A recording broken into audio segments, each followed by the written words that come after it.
Good morning, guys. Hope you all are doing well. Today is Wednesday. Is it Wednesday? I'm trying to think. Anyway, it's October 6th. No, Thursday, October 6th. Today in our devotional, it says, resentment is poisonous. And no Izzy this morning. She went home yesterday evening. God really answered my prayers, and I got to spend some time with my granddaughter. And my daughter told me that Saturday she will bring my oldest grandson up to spend the night. So I think God's really answering my prayers about me getting to see my grandkids, because it's something that I've desired. I've wanted to spend more time with them, and this is truly a blessing, and I just praise Him for that. God's good to me. He really is. Oh, I won't get emotional this morning, sorry. But today, resentment is poisonous, and resentment is poisonous if you're holding any type of grudge or hatred or anger or bitterness or anything in your heart. You need to pray that God reveals that to you if there's anything there, so that you can get rid of it. Scripture says that if we don't forgive others, then our Heavenly Father will not forgive us. So we need to get rid of any kind of resentment or hatred or bitterness or anything that we have for anybody else. And I know how hard that is. I've went through it myself. I didn't realize what holding bitterness actually meant until I actually started praying for the Lord to search my heart. It's a painful process when He starts searching your heart and starts revealing things to you. Yeah, it really is. You'll start going through some stuff. But we need to get rid of anything that we're holding against anybody else. So let's read what God's Word says and what our devotional says. Mark chapter 11, verse 25. When you stand praying, if you hold anything against anyone, forgive them, so that your Father in heaven may forgive you your sins. Ephesians chapter 4, verse 31. Get rid of all bitterness, rage, anger, harsh words, and slander, as well as all types of evil behavior. Hebrews chapter 12, verse 15. See to it that no one fails to obtain the grace of God, that no root of bitterness springs up and causes trouble, and by it many become defiled. Job chapter 5, verse 2.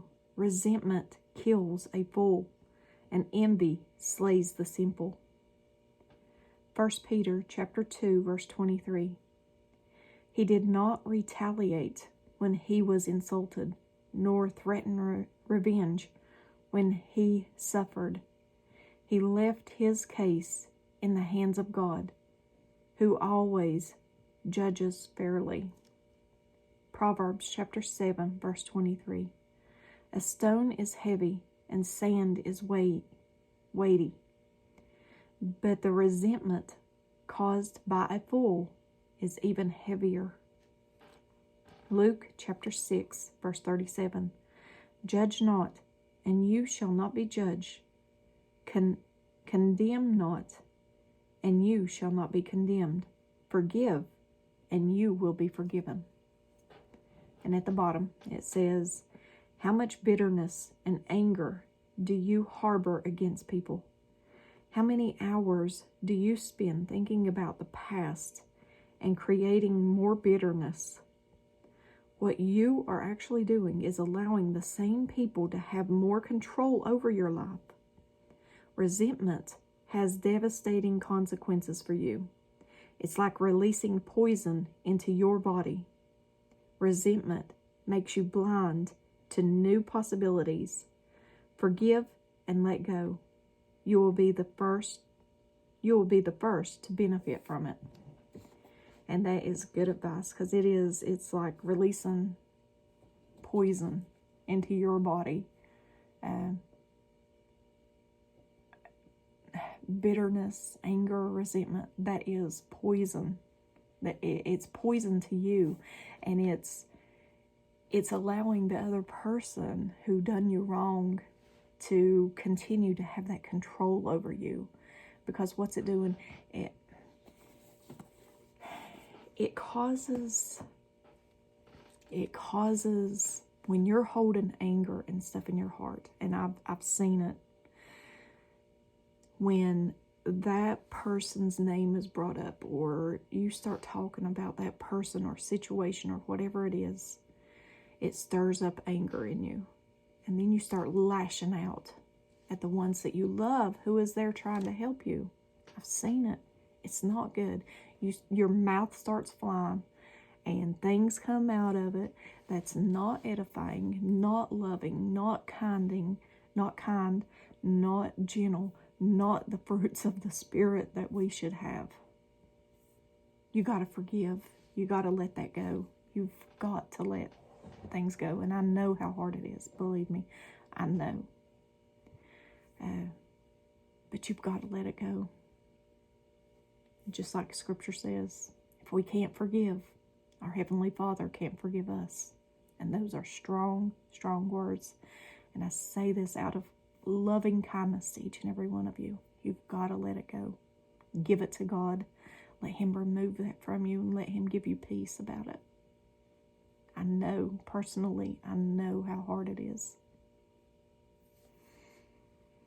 But that's our devotional this morning. I hope you got something from this. Stick to Scripture, guys. Don't. I hear people say, well, I believe that, I believe God understands. He won't hold that against me. I believe He'll understand. He knows what I went through. I believe He'll understand. He won't hold it against me. Don't get in that mindset. I don't like to get in the mindset of assuming anything from God. I like to stick to Scripture, guys. Stick to what we know. Stick to God's Word, what's in His Word. Don't assume anything. Don't assume, well, He knows my situation. It would be so easy for me to say, oh, He knows what these people put me through. He knows. So I don't think He'll hold that against me. I've not read that in Scripture. I just read that you have to forgive. You have to let it go. Don't assume anything. If you start assuming things, it could cost you your soul. And I say that out of love. All right, guys. I love you guys. Time is so, so short. And it's too short to be holding on to grudges and bitterness and anger and rage and all these things. Holding oughts against other people. It's too short for that. Start forgiving. All right. As always, give me a thumbs up or a thumbs down. You might not even like this message. Give me a thumbs down if you want. Join me on the Disciple server. The link is down in the description. And if I don't see you in the next video, guys, I really, really hope that we meet in the clouds with Jesus very soon. Love you guys. Have a very, very blessed day.